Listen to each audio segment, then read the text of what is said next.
Então, gente, eu me apresentei, né, como uma das professoras do SAPS, mas vou me apresentar profissionalmente para vocês, né?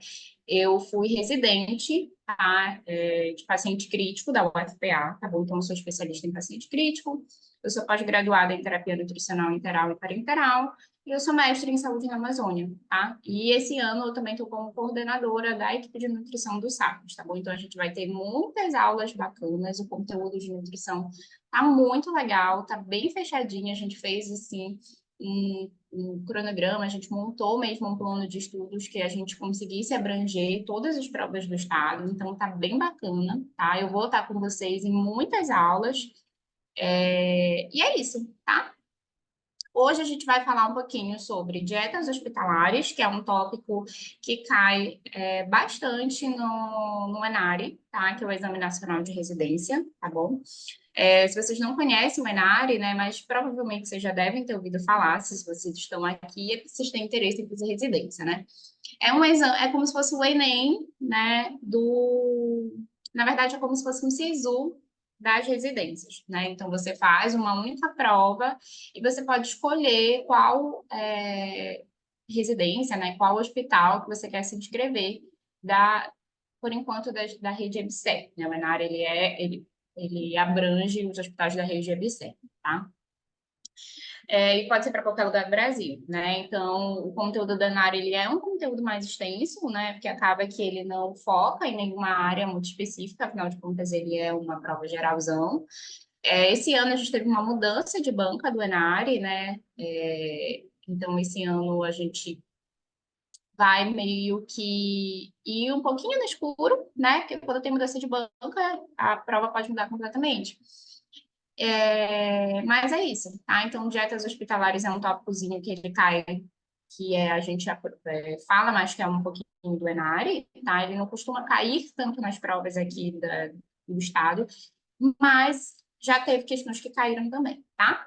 E então a gente vai fechar até mais ou menos um pouquinho antes de 9 dietas hospitalares, e depois a gente vai ter uma aula de paciente crítico que tá bem bacana, tá bom? Então vamos lá.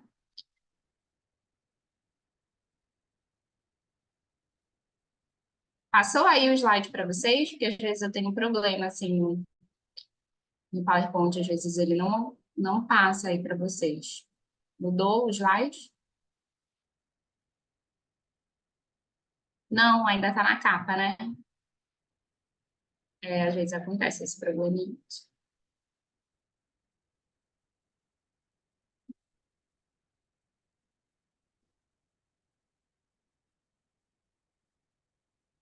Vou compartilhar a tela, que aí é certeza que vai.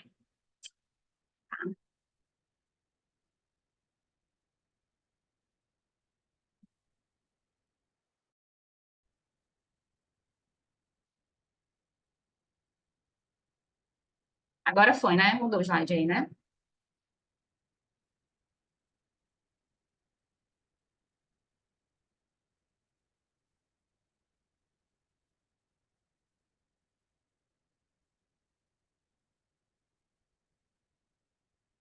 Mudou aí, gente? Foi da capa para o segundo slide? A capa e o segundo. Tá certinho aí? Tá acompanhando?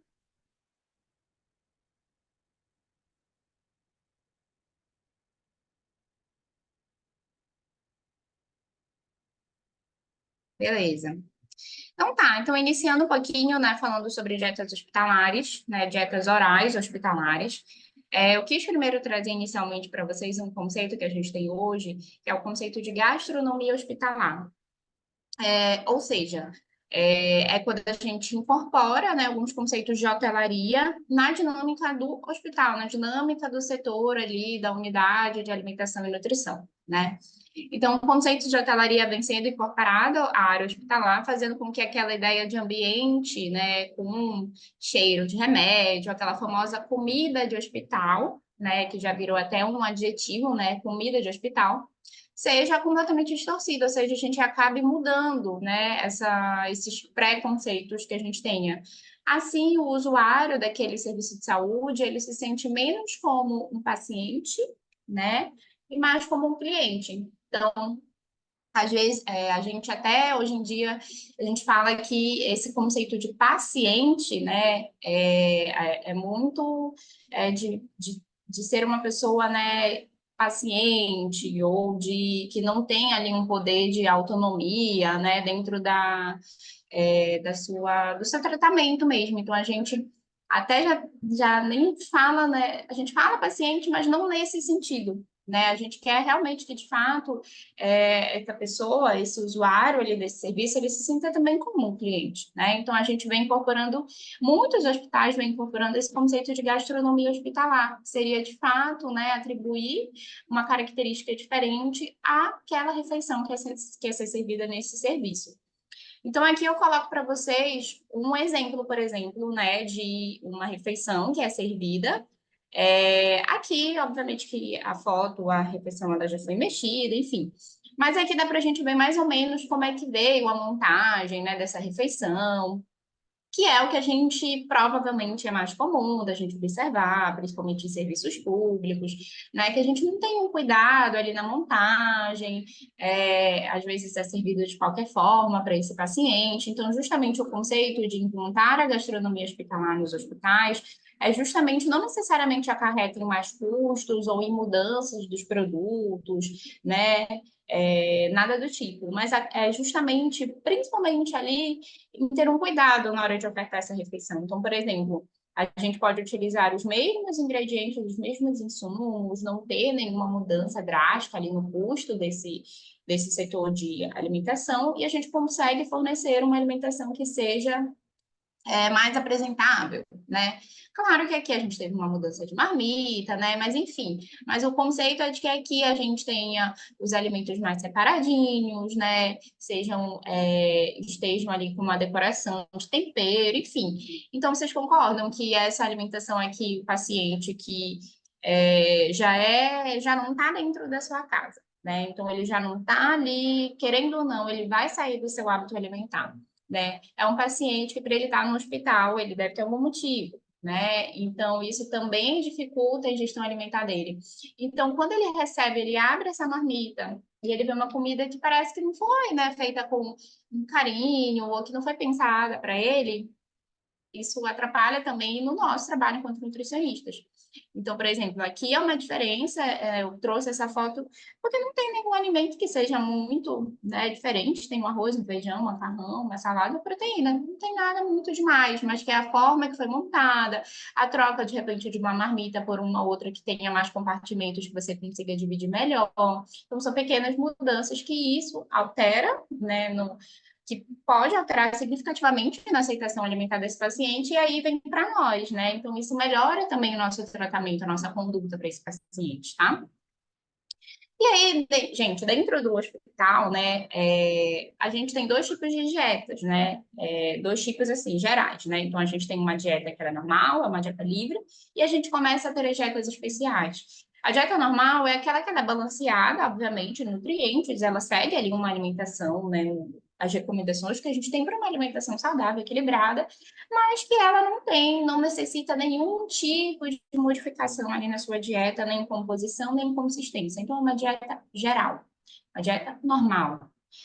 Normalmente, esse tipo de dieta a nível hospitalar são dietas que muitas das vezes vão para acompanhantes ou vão para pacientes que realmente não necessitam de nenhuma alteração, tanto na composição, né, na qualidade, na quantidade ou na consistência da dieta. E aí a gente tem as dietas especiais, né, que seriam aquelas dietas hospitalares, são aquelas dietas que necessitam de alguma alteração, seja na sua composição nutricional, seja na retirada ou não de algum elemento, né? Por exemplo, uma dieta isenta de lactose, a gente retira a lactose. Uma dieta para diabético, ela tem alterações também, né? Uma dieta, e principalmente mudanças ali na sua composição, na consistência dos alimentos, tá? A gente tem uma dieta normal e a gente tem as dietas especiais, que são as dietas hospitalares, tá? E aí, o que a gente precisa levar em consideração, então, né? Eu, enquanto nutricionista, ali na hora, né, de modificar, de prescrever uma dieta. É importante falar que quem prescreve dieta em serviços, né, hospitalares, em qualquer serviço de saúde, é o médico, tá? Essa prescrição não é do nutricionista.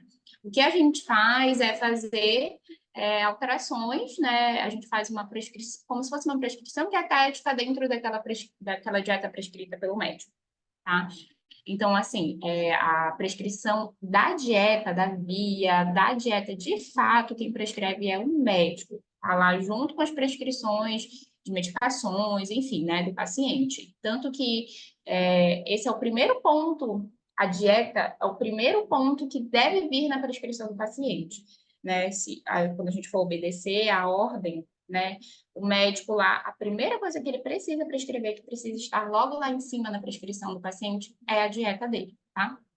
E nós, quanto nutricionistas, a gente pode fazer as alterações qualitativas, quantitativas, dentro daquela dieta prescrita pelo médico, tá? Então, o que que a gente leva em consideração ali, né, dentro de uma dieta hospitalar, né? O que que a gente pode levar em consideração?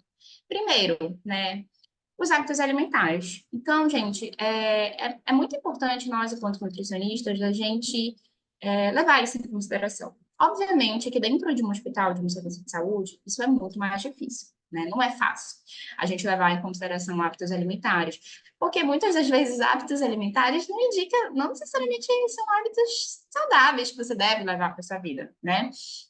Inclusive, na maioria das vezes não são, né? Então, se um paciente ele interna no hospital, é, enfim, com um pé diabético, né? Um pé que está necrosado. Gente, se ele, né, o hábito alimentar dele era um consumo de refrigerante, consumo de farinhas, enfim, excessivamente, obviamente que esse tipo de hábito alimentar a gente não consegue manejar dentro do hospital. Mas aqui é mais no sentido de fato da gente observar o que faz parte da rotina daquele paciente, o que a gente pode adequar ali com a nossa dieta, porque exatamente isso. Esse também é um dos conceitos da gastronomia hospitalar, né? É a gente tentar fazer com que aquele paciente ou aquele usuário ele não se sinta tanto no ambiente de hospital, né?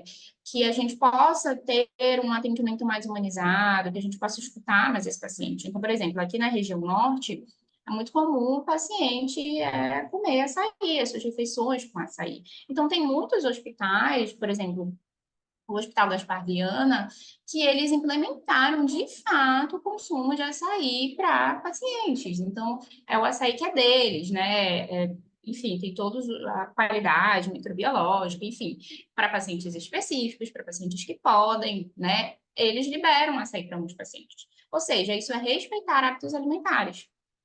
História clínica, eu também preciso levar em consideração para esse meu paciente o motivo que ele está internado, o que está acontecendo. É um paciente que está com variação glicêmica, é um paciente que está com variação de pressão.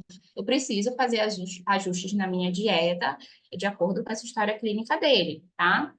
Condições do trato gastrointestinal, então é muito importante. É um paciente que está com diarreia, é um paciente que está constipado, é um paciente que está com uma distensão abdominal, que está com muitos gases. Normalmente, gente, essas questões mais particulares da dieta, como eu estou falando para vocês, quem vai fazer essas alterações somos nós, os nutricionistas. O médico, normalmente, ele prescreve uma dieta branda.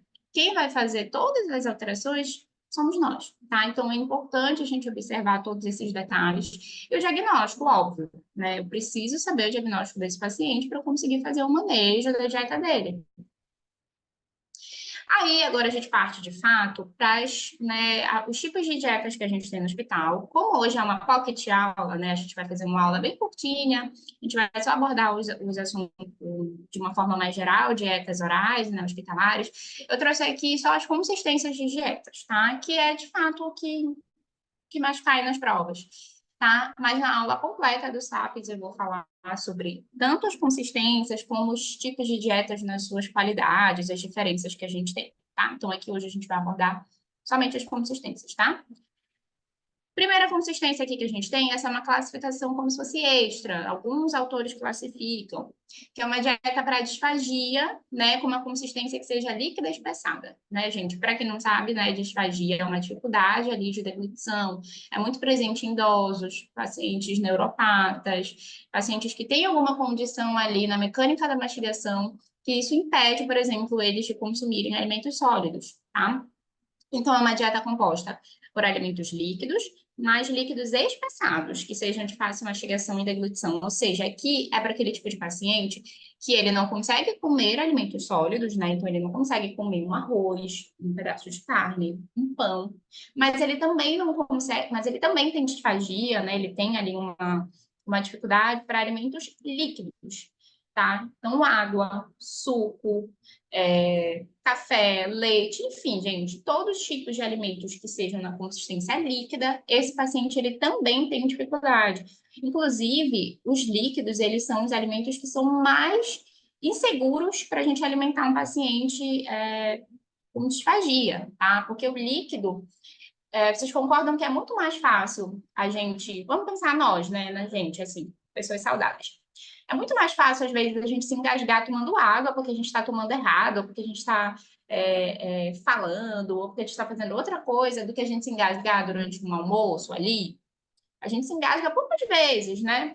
Mas assim, se a gente for pensar, a gente se engasga mais com líquidos, assim. Se a gente descoordena na hora de deglutir o líquido, é muito mais fácil a gente se engasgar com ele. Por quê? É justamente, gente, o líquido ele é mais fácil de descoordenar, de passar para a via aérea. Então, por isso que os alimentos líquidos, eles são até mais perigosos que os alimentos sólidos, tá?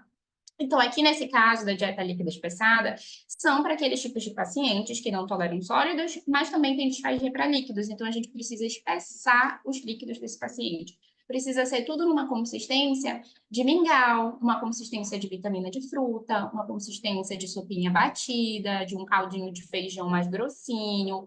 E os líquidos, de fato, precisam ser espessados. Então, aí a gente pode usar espessante, né? A gente orienta o paciente a comprar, adquirir esse espessante se não tiver no hospital, né? Ou a gente pode fazer o espessante caseiro. O espessante mais barato que existe, gente, é o amido de milho, né? Então, muitos pacientes que têm disfagia em casa, né, já idosinhos, a gente faz essa orientação também, né? Se não tem condições de comprar um espessante, né, industrializado, a gente tem aí o amido de milho, serve para fazer, ele espessa super bem, inclusive, os líquidos, tá? Então, o que que é permitido aqui nessa dieta? Mingau, batida de fruta, bebida láctea, caldo de feijão, líquidos espessados, iogurtes, né, que sejam sem pedaços, e os evitados. Todos os líquidos que sejam sem espessante, tipos de gelatina, né, porque a gelatina ela acaba se dissolvendo, né, alimentos de consistência sólida, tá? Tô olhando aqui o chat. Qualquer coisa vocês vão mandando, tá? A gente também tem a disfagia, né, dieta para disfagia com consistência líquida pastosa, tá? Então aqui é como se fosse tudo batidinho, tá? A diferença é que aqui é tudo batido, então é muito mais cremoso, então sopas cremosas, papas. Aqui já pode ser um purezinho, uma papinha, alimentos, né, liquidificados, um pouquinho mais grossinho, um mingau, uma batida, um sorvete, um iogurte sem pedaços, os líquidos mais espessados, né? E o que que a gente evita? Líquidos sem espessante, alimentos de consistência sólida, tá? Então, aqui é como se fosse uma consistência um pouquinho mais grossinha, permite até um purezinho, permite uma papinha mais grossinha para esse paciente. Aquele outro lá, não, né? Por exemplo, se fosse um purê, provavelmente naquele paciente o purê ia ficar aqui na boca dele, ele ia cuspir, ele não ia conseguir deglutir uma consistência um pouco mais grossinha. Aqui não, aqui ele consegue. Nesses alimentos mais macios, cremosos, ele já consegue, tá? E a gente tem, né, que a gente fala de dieta para cirurgia bariátrica ou dieta líquida restrita, tá? Então, aqui, gente, eu ainda vou falar um pouquinho da dieta líquida restrita, tá? Mais lá na frente. Mas é uma dieta que ela é isenta de lactose, isenta de fibras, isenta de resíduos, isenta de sacarose, de qualquer alimento ácido. Obviamente, ela não atinge as recomendações nutricionais, é uma dieta líquida, né? E a gente utiliza muito esse tipo de dieta no pós-operatório de cirurgia bariátrica. O que que é permitido? Água, chás claros, caldos de sopa coado, suco natural claro coado, água de coco. O que que a gente evita? Sucos, né, de frutas que sejam mais fibrosas, né, que a gente não faça, não coe, iogurte, leite, café, chá preto, né, que são bebidas mais escurecidas. caldo de ameixa, bebidas gasosas, aqui já seria evitado, tá? Mas eu vou falar um pouquinho mais da dieta líquida restrita mais lá na frente. E aí a gente parte, então, né, para os tipos de dietas, para as consistências mesmo, de fato, de dieta. É importante a gente falar que consistência de dieta, ela muda um pouquinho para cada autor, tá? Assim, a gente tem as consistências, né? As consistências, elas são unanimidade, mas cada hospital, às vezes cada autor, ele tem algumas diferençazinhas nos alimentos que são permitidos ou não, tá? Aqui eu procurei trazer a referência mais geral que a gente tem, que é o do Weitzberg, né? Que é o livro de terapia nutricional oral, enteral, parenteral, e também do Manual de Dietas Hospitalares, que é um livro também que ele é super coringa, tá? Mas se vocês forem observar, se vocês forem ler manuais, né, de dietas hospitalares, eles têm algumas diferenças, até porque cada hospital, a gente segue uma referência padrão, mas cada hospital vai adequar a sua rotina, né, os alimentos que você tem, enfim, tá? Então, aí a gente passa para a primeira dieta, que é aquela dieta que eu falei no começo, que é a dieta normal. Ela também pode ter nomenclatura de dieta geral ou de dieta livre. E aqui, gente, é como eu conversei com vocês. É uma dieta normal. É a distribuição calórica, a distribuição proteica, a distribuição de carboidratos é normo, né? Então, ela é normocalórica, normproteica, normoglicídica, normolipídica, né? Rica em vitaminas e minerais, ou seja, uma dieta que, né, não demanda de nenhuma alteração nutricional, mas é uma dieta equilibrada, né? Para quem que ela é indicada? Então, ela é indicada para pacientes com ausência de alterações metabólicas importantes ou que não estejam em risco nutricional, que não necessitem de modificações dietéticas específicas. Normalmente, a nível hospitalar, não é tão comum a gente prescrever uma dieta geral. Existem, depende muito também do perfil do hospital, né?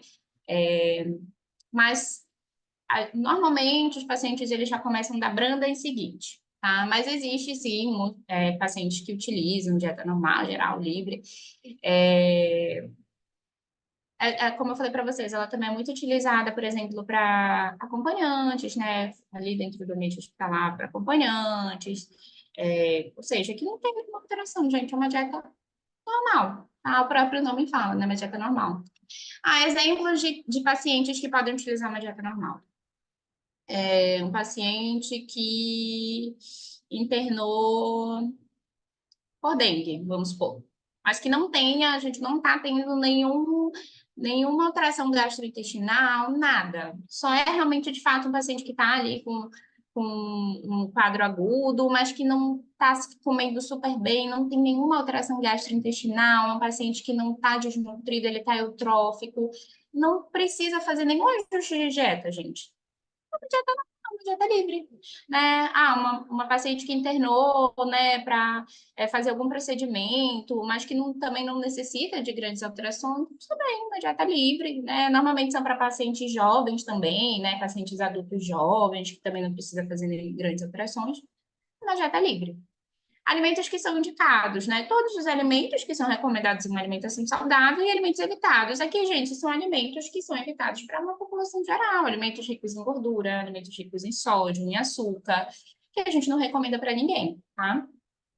Aqui eu coloquei, né, por exemplo, essa fotinha aqui é o exemplo de uma dieta geral, livre, normal, um arrozinho, uma saladinha. Aqui, por exemplo, eu acho que é uma fritura, né, não tem, né, pode ir, né, um alimento mais fritozinho, um peixezinho frito, né, uma saladinha crua, uma maçã, né, azeite, normal, tá? Aqui já é uma dieta branda. Então, daqui em diante, é o que normalmente a gente mais prescreve para o paciente, tá? Então, é uma dieta que tem um valor nutricional similar à dieta normal, igual, gente. De composição nutricional também é igual à dieta normal, é norma em tudo, norma calórica, norma proteica, enfim. Aqui, o que é a diferença conceitual da dieta branda para a dieta normal? É que aqui os alimentos, eles são abrandados pelo cozimento. Tá? Então, aqui as fibras, elas são abrandadas, as verduras, os legumes, as frutas, normalmente são cozidas, né? São frutas que seriam de mais fácil digestão. Aqui o objetivo da dieta branda seria iniciar ali uma facilitação do processo digestivo, tanto de mastigação, deglutição, digestão, absorção, tá? Então, ela é indicada, né, ali na teoria, para pacientes no pré e pós-operatórios de procedimentos cirúrgicos, alguma alteração gástrica, úlceras, gastrite, ou com alguma dificuldade ali na sua função digestiva. Ela é muito utilizada na dieta entre transição da pastosa para normal, né? Aqui tem um exemplo, por exemplo, de dietinha branda, né? O que que seria ali, por exemplo, de diferente que a gente viu daquela primeira para essa? Por exemplo, aqui a gente não tem uma salada crua, né? Aqui, por exemplo, o legume está cozidinho. Lembra que aqui era uma saladinha crua, um repolhinho cru? Aqui, por exemplo, já é uma saladinha cozida, a carne já é uma carne que ela é bem mais cozida, ela é mais abrandada pelo cozimento. Então, sempre lembre, a dieta branda ela vai ter as mesmas, porém os alimentos eles são abrandados pela cocção. Existem até alguns autores, né, que falam de não nem liberar frutas com casca, né, muito fibrosas, que as frutas precisam ser macias. Mas normalmente as frutas elas são liberadas na dieta branda, mas existem alguns autores que falam sobre isso. O que seriam os alimentos indicados, gente? Bom, basicamente aqui, gente, todos os tipos de alimentos, tá? Bolo simples está liberado, massa, pães, bisnagas, biscoitos, cereais cozidos. Aqui, por exemplo, esse autor, que é o Weisberg, ele fala que melhor que as frutas sejam cozidas, assadas ou sem casca. É recomendação teórica, assim, eu já adianto para vocês que na prática isso não acontece muito, mas teoricamente, ali na teoria da dieta branda, a fruta ela tem que ser uma frutinha mais macia, de preferência sem casca, se for muito fibrosa. Leite e derivados são permitidos, carnes frescas cozidas, assadas, ovos cozidos, enfim, né?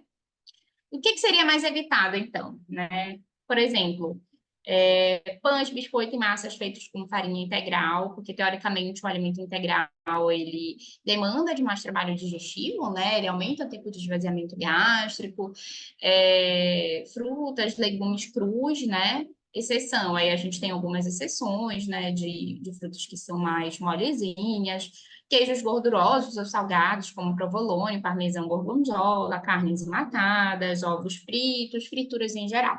Realmente, aqui na dieta branda, não vai fritura mesmo, tá? Para o paciente. Aqui eu coloquei para vocês um exemplo de um cardápio de dieta branda, tá? Esse aqui é o que é utilizado em um hospital, por exemplo, para vocês verem. Então, de jejum, café com leite, açúcar, margarina, né, cream cheese, um requeijãozinho, um pãozinho, um iogurte, uma fruta, seria uma fruta macia crua, tá? Almoço, uma salada de legumes cozida, né, ali os temperinhos, um arrozinho, um caldinho de feijão, né? Um prato principal, que seria um prato principal macio, né? Então, carnes que sejam bem cozidas, né? Nada de carne dura, com muito tecido ali fibroso. Sobremesa, pode ser um docinho simples, pode ser frutas macias, um suquinho. Lanche da tarde, um leite com achocolatado, com um pãozinho, ou com bolo, ou com pão, uma fruta macia. Lanche noturno, né? Ceia, um chazinho com açúcar e um biscoito, né? Um biscoitinho salgado, um biscoito doce. Ou seja, gente, vocês observaram que é praticamente ali uma dieta normal, mas que tem algumas pequenas, né, observaçõezinhas, né? Principalmente na questão dos alimentos serem mais cozidinhos, as carnes bem cozidas, os alimentos abrandados, né? Nada muito cru, aquela coisa muito dura. E aí a gente vai para a dieta pastosa. Então, a dieta pastosa é a dieta, assim, número um dos idosinhos, gente. É idosinho? Muito provavelmente ele vai ficar dieta pastosa, tá? O que é a dieta pastosa, né? A característica dela, gente, são aqueles alimentos em papa, alimentos em pontos de purê. Aqui vai alimento sólido, tá? O que muitas pessoas confundem é a dieta pastosa com a dieta liquidificada, com a dieta líquida pastosa. Não é. Inclusive, muitos médicos costumam fazer essa confusão. Não é, gente. A dieta pastosa é alimento sólido, sim. Só que aqui as carnes, elas são o quê? Carnezinhas bem cozidas, desfiadas, trituradas, moída, pode ir um picadinho, pode ir um franguinho desfiado, pode ir um peixe, que é bem molezinho, cremes, papas, purês, tudo isso pode ir. Dependendo do hospital, até um pãozinho vai na dieta pastosa, né? Se for um pão bem molezinho, gente, também o paciente consegue comer sem problema. Indicação. Então, ela é muito indicada, a dieta número 1 para pacientes com dificuldade de mastigação e deglutição. Idosinho, gente, paciente que está sem prótese, paciente que não tem um dentinho na boca, né? Poxa, ele não vai conseguir comer uma fruta dura, uma maçã, um pedaço de bife, de carne assada. Então, para esses tipos de pacientes, a gente costuma prescrever muito a dieta pastosinha, tá?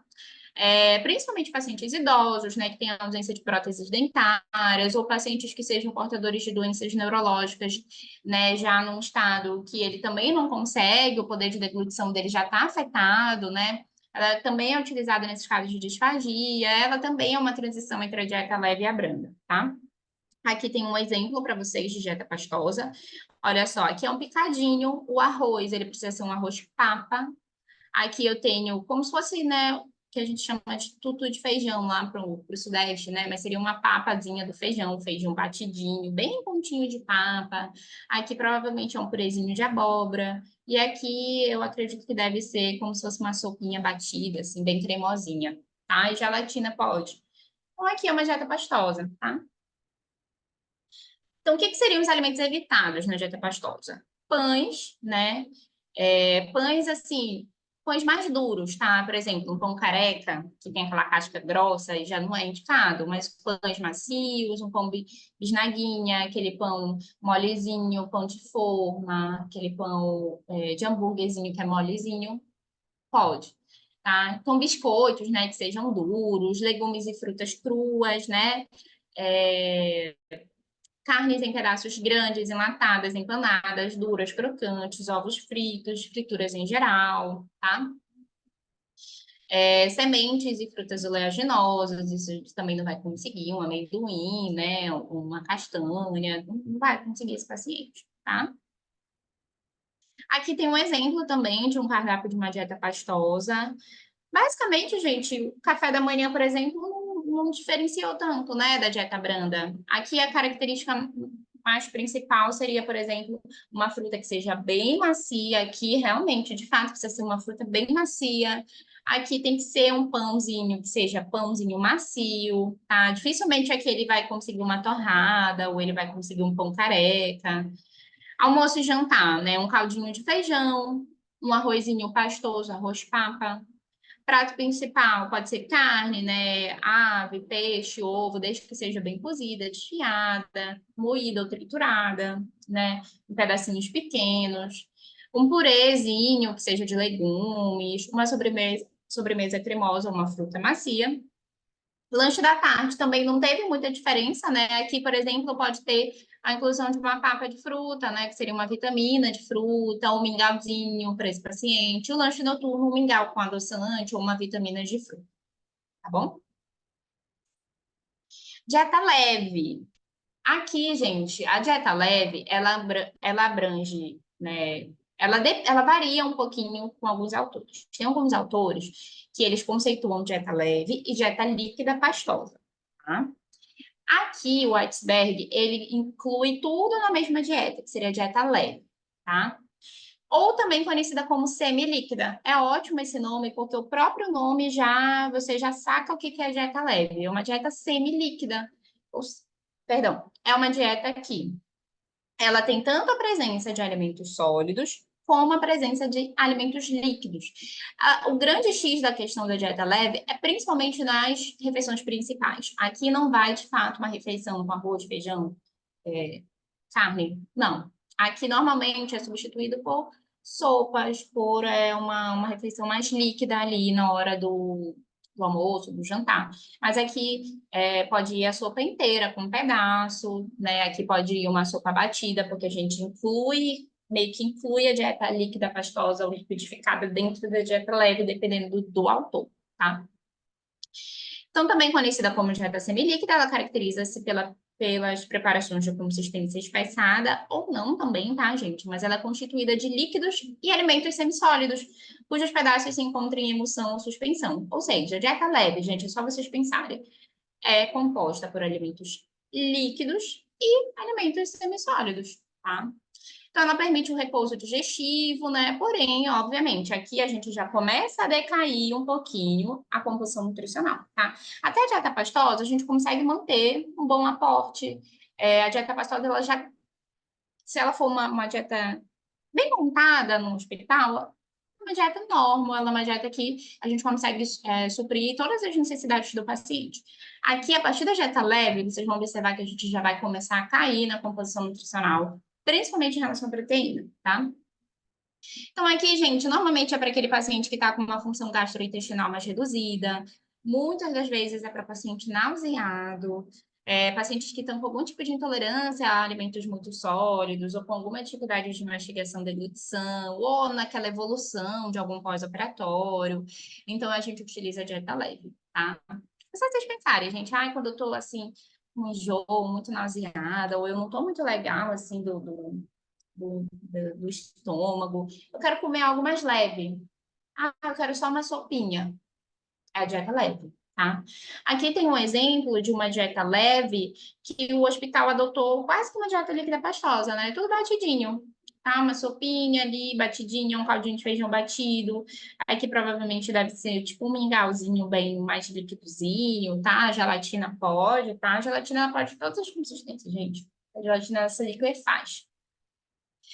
Menos naquela que precisa ser espessada, né? É, mas basicamente é isso. A dieta leve ela mistura tanto alimentos líquidos como alimentos sólidos, tá? O que tem que ser evitado de fato? Preparações feitas com cereais integrais, né? Por conta daquilo que eu falei para vocês, né? Os alimentos integrais eles demandam mais trabalho do trato gastrointestinal. Então, se de fato é um paciente que está ali nauseado, um paciente que está com distensão abdominal, um paciente que está com alguma função gastrointestinal, muita fibra também ela vai, né, conseguir o efeito contrário. Biscoitos recheados e amanteigadas, frutas inteiras com casca e semente, legumes e verduras crus, sementes e frutas oleaginosas, grãos de leguminosas, alimentos enlatados embutidos, frituras em geral, tá? O que pode? Água, chá, café com açúcar normal, café com leite, sucos de frutas, coados ou não, tá? Normalmente aqui não precisa ser coado, grãos e farinhas, né? Sopas, mingaus, pão pode ir para esse paciente, leite, iogurte, creme de leite, queijos, caldos de leguminosas, sopas, frutas cozidas cruas em papas ou liquidificadas, carne pode ir em pequenos pedaços, ovos cozidos pode ir para esse paciente, sobremesas, né? Em consistência de pudim, manjar, flan, creme, sorvetes e gelatinas. Então, aqui, gente, um exemplo de um cardápio de uma dieta leve, né? Por exemplo, o café não diferencia do café dos outros tipos de café que a gente viu, então pode ir um pãozinho para esse paciente, pode ir uma torradinha, pode ir um café com leite, pode ir uma fruta. A principal diferença, de fato, está nas principais refeições. Então, ele não vai comer uma refeição, uma comida, de fato. Ele pode comer só uma sopinha batida, ele pode comer uma sopa inteira, ou ele pode comer só uma papinha, um purezinho, entendeu? Então, a dieta leve, ela engloba tanto uma dieta semissólida, semilíquida, como uma dieta também liquidificada, dependendo do autor, tá bom? Aí, dieta líquida. Então, aqui, alguns hospitais adotam também a nomenclatura de dieta líquida completa, tá? Que é para não ter dúvida, dieta líquida completa. Então, aqui, gente, não tem mistério. São todos os alimentos na forma líquida. Aqui não pode ir nada sólido de fato, tá? Então, aqui é para quando a gente precisa ter um esforço mínimo digestivo, ou a gente quer reduzir os resíduos, né, na formação ali do bolo fecal, enfim. Aqui a gente decai muito na composição nutricional dessa dieta, né, desse paciente.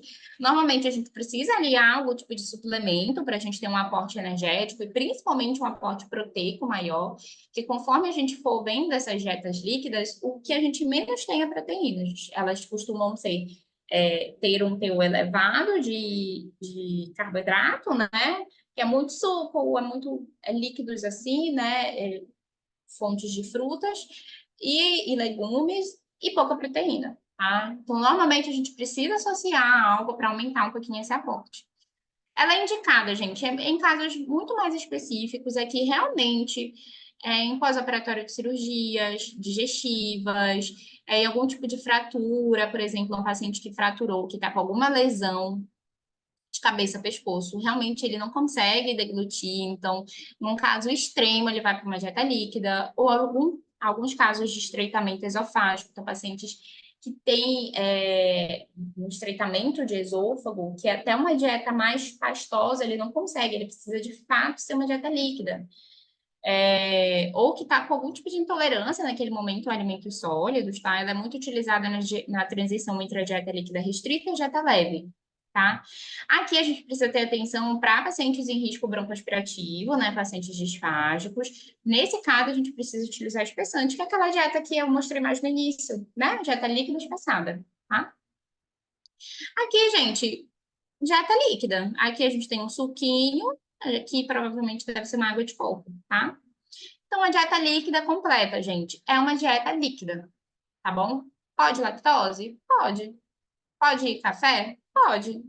Só que realmente, de fato, aqui a única restrição é que não pode ir, de fato, alimentos sólidos, tá bom? Aqui, aí sim é uma dieta líquida restrita. Então, aqui, gente, de fato, é uma dieta que não tem resíduo, não tem lactose, tá? Então, na líquida restrita, ela é caracterizada principalmente por água, líquidos límpidos, ou seja, líquidos mais claros, chazinho mais claro, né?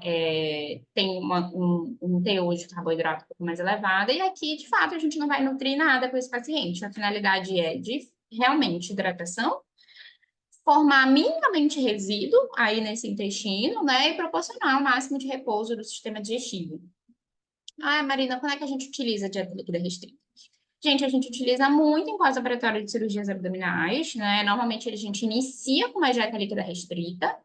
É, Enfim, em casos, por exemplo, de hemorragias também, né? Digestivas, a gente pode utilizar essa dieta líquida restrita, tá? O que seria indicado, né? Então, água, chá, água de coco, sucos de frutas coados, caldos de legumes coados, bebidas isotônicas, picolés à base de sucos de frutas, dependendo do tipo de hospital, pode liberar, né? Porque o picolé, gente, nada mais é do que ele tá congelado, né? Mas se ele não tiver nenhum resíduo, né? Se for um picolézinho, aqui eu nem tô falando de picolé de industrializado, tá? Existem muitos hospitais, por exemplo, que nesse pós-operatório, né, para o paciente, eles fazem, de fato, um choppzinho, um picolézinho com suco de frutas colado e só congelado. Então, né, ele não mudou a consistência, ele está congelado, tá? Ele pode ir chupando e ele vai ficando líquido. O que é evitado? Qualquer alimento na preparação de consistência sólida ou mais espessa e que não esteja na lista, né, que a gente tem aqui do lado de alimentos permitidos, tá? Então, aqui, por exemplo, eu tenho, provavelmente isso aqui é um chá, né? Ou uma água de coco, tá? Uma gelatina, tá bom? Sem resíduo, sem nada, tá? Sem açúcar, sem nada. Ela é ausente, como eu falei para vocês, de fibras, leite, derivados, lipídios e proteínas fibrosas, tá? Então, gente, realmente, de fato, é uma dieta assim, que a gente utiliza muito, somente um pós-operatório. Não é indicado o paciente ficar mais do que um dia, no segundo dia, normalmente ele já não está mais nessa dieta, porque é realmente uma dieta que não nutre nada. É o objetivo mesmo de hidratar e de, principalmente, da gente monitorar como é que está a função digestiva dele, tá? É uma dieta que a gente fala, o paciente operou.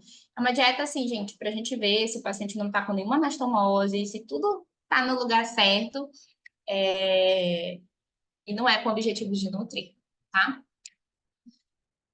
Então, assim, pensem assim, qual é a diferença entre a dieta líquida restrita e a dieta líquida completa? Gente, dieta líquida completa é uma dieta líquida, tá?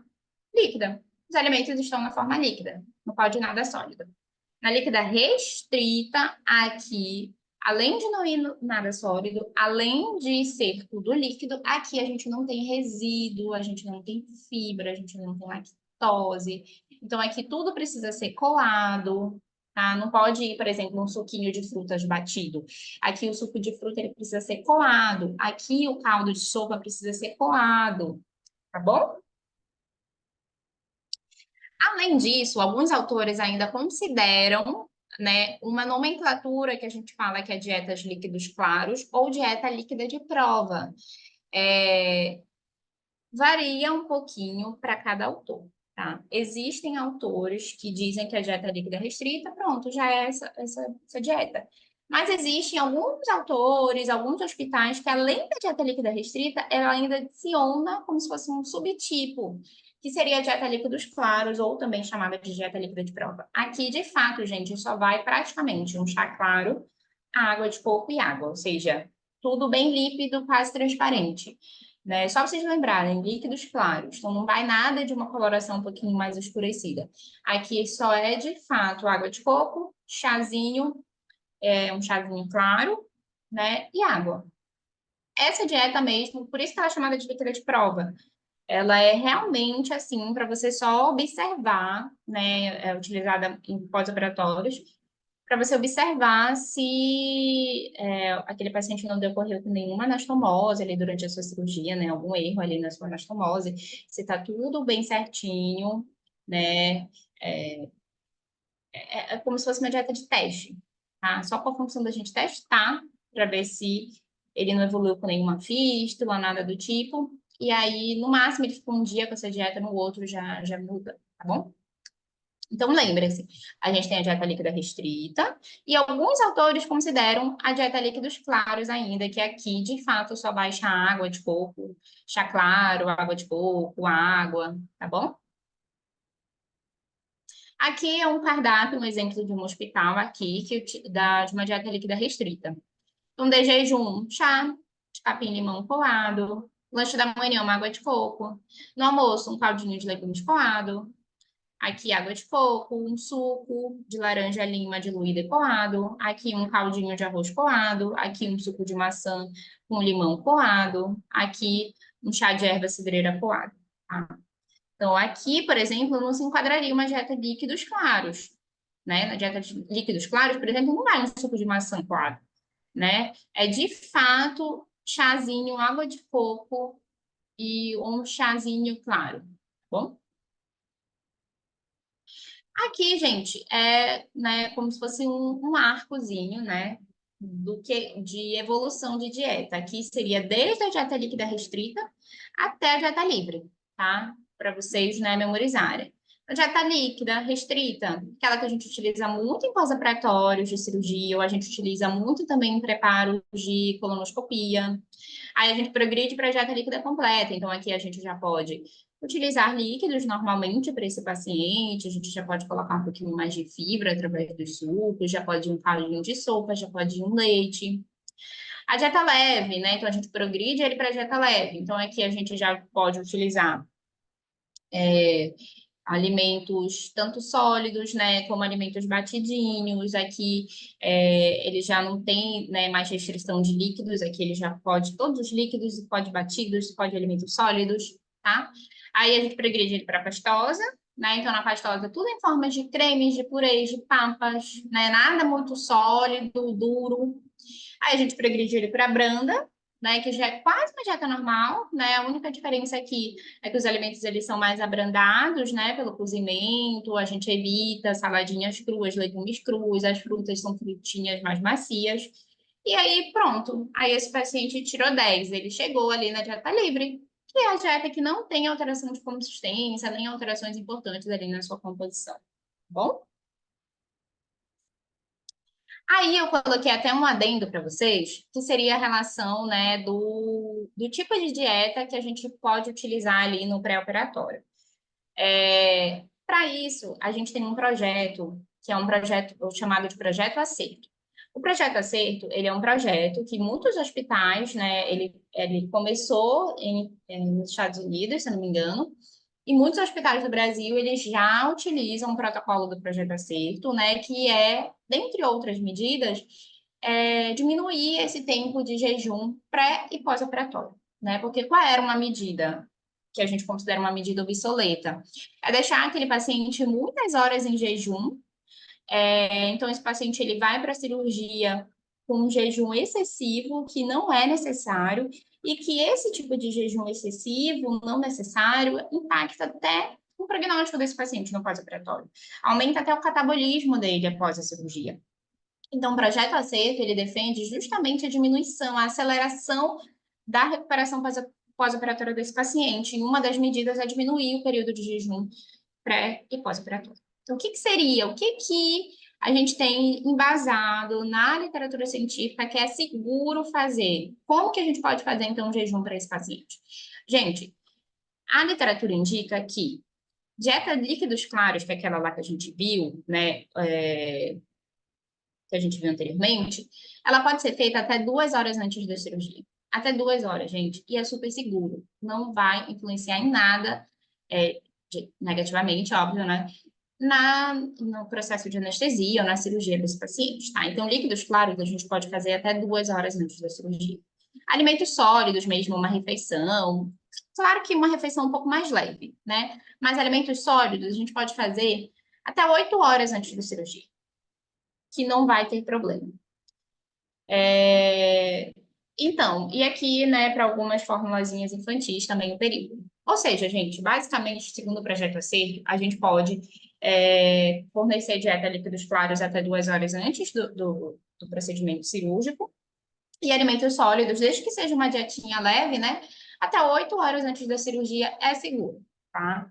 Todos os hospitais fazem isso? Não, não. A grande maioria não faz. É muito comum, né, a gente não sei se vocês já se operaram, se vocês já acompanharam algum familiar de vocês, enfim, que se operou. Mas é muito comum que a orientação geral é que o paciente vai operar pela manhã, a partir de 10 horas, a partir de meia-noite, faz a última refeição do dia e fica em jejum. É muito comum. Só que muitas das vezes, gente, principalmente em serviço público de saúde, esse paciente ele não opera logo no início da manhã. É muito difícil. E às vezes essa cirurgia, ela atrasa. Então, às vezes o paciente, gente, fica 12 horas sem comer, fica 16 horas, fica quase o dia todo sem comer. E às vezes, no serviço público é muito comum, faltou algum material, enfim, teve algum problema ali no bloco cirúrgico que a cirurgia foi cancelada, gente. Então, esse paciente às vezes fica quase 24 horas sem comer. Então, justamente por isso, né, essas medidas do projeto Acerto. E ele fala que não, é seguro, até 2 horas antes desse paciente para a cirurgia, ele pode sim beber uma dieta líquidos claros que não vai interferir no processo anestésico dele, tá? Mas isso, óbvio, não somos nós quem definimos enquanto nutrição, tá? Isso quem define é a equipe, né, muito bem acertada com a equipe, principalmente de anestesistas, se irão implantar ou não esse protocolo do projeto Acerto, tá bom? Mas é só para trazer aqui para vocês que existe esse protocolo que defende justamente essa abreviação do tempo de jejum pré e pós-operatório, tá bom? Aí, eu trouxe duas questõezinhas para a gente ver como é que cai, né? Então, a gente viu o assunto, como é que cai, então, na prova do ENARE, por exemplo. Olha só essa questão. Eu considero questão nível de dificuldade fácil. Analise a descrição da seguinte dieta. Objetivo: fornecer uma dieta por via oral para pacientes que não podem ingerir alimentos sólidos, tá? Não pode alimentos sólidos. Indicação: pacientes com dificuldade para deglutição, disfagia ou sem dentição, utilizada como dieta de treino para desmame de terapia nutricional integral. Características: todas as preparações são cremosas ou liquidificadas, ou que se liquefaz a temperatura corporal. Alimentos excluídos: leguminosas ou grãos, alimentos crus inteiros, alimentos ou preparações com pedaços. Qual é a dieta em questão? A, dieta pastosa. B, dieta branda. C, dieta líquida espessada. D, dieta líquida completa. Letra E, dieta líquida restrita. Eu quero saber o que vocês marcariam aqui. O que vocês acham que é essa dieta, de acordo com as opções que vocês têm aqui? Coloquem aí no chat para mim.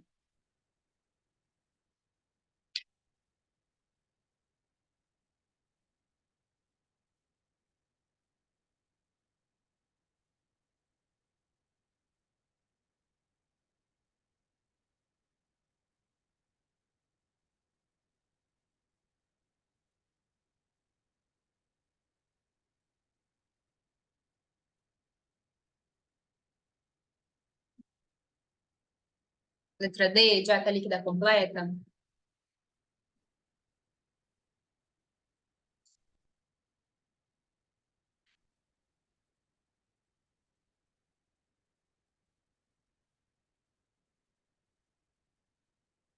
Flaviane, né? Flaviane colocou dieta líquida completa. De fato, poderia ficar um pouquinho em dúvida ali, né, nessas questões das dietas. Assim, o que que a gente pensa? Ele falou ali, não pode ingerir alimentos sólidos. Então, o que que eu faria? Eu já excluiria de cara a letra A e a letra B. Vocês concordam, né, gente? Dieta pastosa, dieta branda tem alimento sólido. Então, eu já excluiria de cara dieta pastosa, dieta branda. A líquida restrita também não seria, gente, porque a líquida restrita, como eu falei para vocês, é tudo sem resíduo, sem fibra, água de coco, caldo de fruta, caldo de sopa, suquinho de fruta coado, então, também não seria. Dieta líquida espessada ou dieta líquida completa? Aí vamos ler aqui. Ele fala, gente, que, né, não vai nenhum alimento sólido, que a dificuldade que é para pacientes com dificuldade de deglutição, disfagia, utilizada como treino, né? E aqui, para mim, aqui matou. Todas as preparações são cremosas ou liquidificadas ou se liquefazem a temperatura corporal. Gente, dieta líquida completa não tem essa consistência aqui cremosa ou liquidificada. Lembre-se lá, dieta líquida completa é uma dieta de fato líquida. Todos os alimentos são líquidos. Não tem alimento com consistência liquidificada, tá? Então, aqui, gente, a certa seria a letra C, a dieta líquida espessada. Lembra que a gente viu ela lá no começo? Que é uma dieta líquidazinha, né? Mas que os alimentos são espessados, ou os alimentos eles já são nessa consistência de vitamina, de mingau, uma papinha de frutas bem levezinha, tá bom? Então aqui há uma dieta líquida que seria espessada, os alimentos eles são espessados, é tudo nessa consistência mais cremosinha, mais liquidificada. Lembre-se lá, tá? Então seria a letra C, dieta líquida espessada, tá? Segunda questão, do Enari também. Dieta composta de líquidos transparentes, como água de coco, chás isotônicos e gelatina diet. Dentre suas características estão baixo valor nutritivo e inadequação nutricional, a hipoglicídica, a hipoproteica e hipolipídica. Dentre seus objetivos estão saciar a sede, evitar a desidratação, evitar a acidose, manter a função renal, repousar o trato gastrointestinal e amenizar a sintomatologia. É indicada para cirurgias de cabeça e pescoço, pós-operatórios, transtornos intestinais e preparo de exames. Qual é a dieta em questão? Letra A, líquida completa. B, dieta pobre em resíduos. C, dieta líquida restrita. D, dieta líquida de prova. Letra E, dieta branda. Seria a letra D, gente, dieta líquida de prova, tá? Aqui, vocês observam que vocês poderiam até ficar em dúvida, né, entre a dieta líquida restrita e a dieta líquida de prova, ou também chamada de dieta líquidos claros.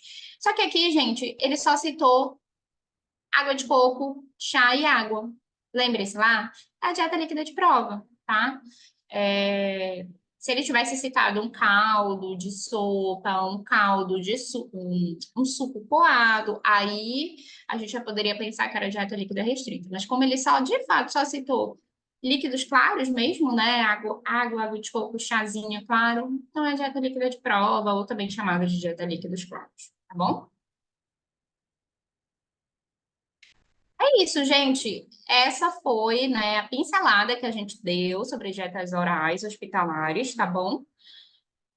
Quem é que tá vivo aí? Deixa eu ver.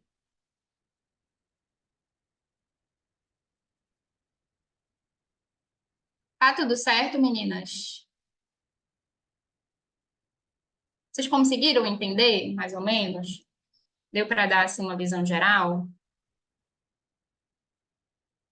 Vocês ficaram com alguma dúvida? Tá tudo tranquilo? Esse assunto de dietas orais, gente, eu considero assim assunto fácil. Normalmente são questões que a gente considera questões acertadas, que não é um assunto difícil, é um assunto bem tranquilo. Tem só algumas particularidadezinhas entre uma dieta ou outra, mas que não é nada muito complicado. Tá bem tranquilo, tá bom?